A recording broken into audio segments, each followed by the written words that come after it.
Hello everybody. In honor of both the spooky Halloween time of year and the upcoming wonder that is Fallout 4, I decided to do an episode on the scariest and most unsettling areas across the capital wasteland of Fallout 3. The game is incredibly unnerving in some parts due to some incredulous game design and subliminal storytelling. Stuff that Bethesda has built their bones on over the years. Yeah, they built the bones. Alright, let's get into it. Number 10. To start off with, I'll be mentioning the metro tunnels across the entire urban area of the map. They are legitimately uncomfortable to be in, whether they are completely empty and silent, or when you just think you are alone and then suddenly hear the scraping of a tin can down the tracks somewhere. And because of the amount of the game that they cover, I felt the number 10 spot was fair. Number 9. The GUAI tunnels are creepy as hell. Amongst the many inner areas of the capital wasteland, these tunnels are not the worst on the spooky meter, but they are pretty bad when you play with the gamma all the way down, or low enough like I do. Hearing the crunching and rustling of things around you, paranoid of whether or not you're hearing things, or if a GUAI is right behind you. Number 8.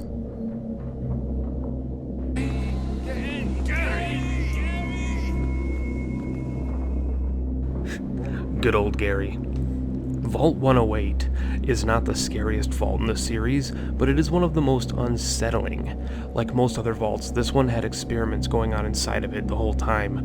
What ended up happening is a vault dweller named Gary cloned himself over 40 times, and due to the genetic degradation, they eventually could only communicate with their names. After killing off all the other living things in the vault, only the Garys remained. Number 7. The McClellan family townhouse.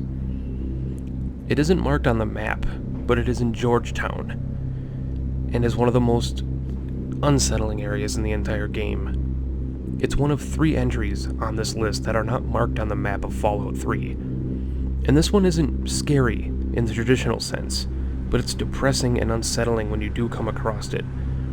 The entire event is based off of a short story. The townhome contains the remains of a family, the dog, and the Mr. Handy robot. You can even activate the Mr. Handy to read the story to the dead child in the bed, and even to walk the dog. And if it does go out to walk the dog, it will try effortlessly to get it to wake up. Number 6. Andale is a small settlement located in the south of the wasteland. It is easily stumbled across when venturing into the Tenpenny Tower, and is right out in the open, so you don't miss it. Andale seems like a small, cute little family-run settlement, but upon exploring and investigating it, you will find that under the surface, it is a homestead of cannibals. Truly unnerving when they find out that you know. However, the settlement hosts a wonderful weapon, known as the Ripper. Number 5. Radio signals Yankee Bravo and Oscar Zulu are 2 unmarked radio transmissions that you can hunt down and research throughout the capital wasteland. They are both scary and unsettling from a societal standpoint only. Yankee Bravo will reveal a garbled, breathy signal that once you find the drainage pit, you will see feral ghouls huddled around a ham radio, implying that they mutated while broadcasting the signal. On the other hand, Oscar Zulu is just a father broadcasting about where they are and how his kid is injured and they're alone. Once you find the origin of the signal, you'll find 2 bodies, but no child. Number 4. Vault 106 is personally the scariest and unsettling vault in Fallout to me. The vault underwent psychoactive drug testing on the dwellers within it.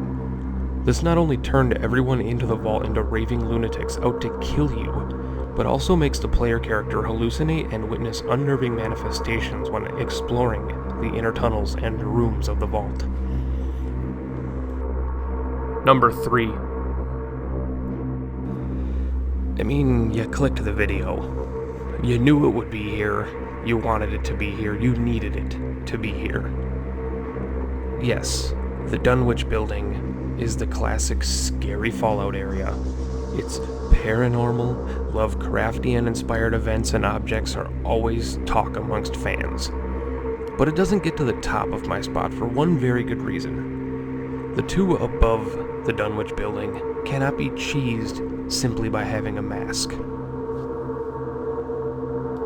Number 2.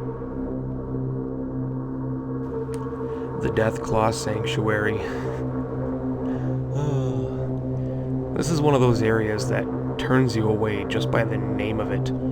I can't count how many people I know who ran in the other direction when a discovery alert popped up. But within it, it's a nightmare of dark corridors, cliffs, obstacles, and of course, Deathclaws. Similar to the GUAI tunnels, just sitting in the pitch-black, low-gamma lighting, hearing those crunching footsteps, will ruin everyone's day. And number 1. Isabella Proud's Camp. How do I even discuss this unmarked location without giving a lot of it away?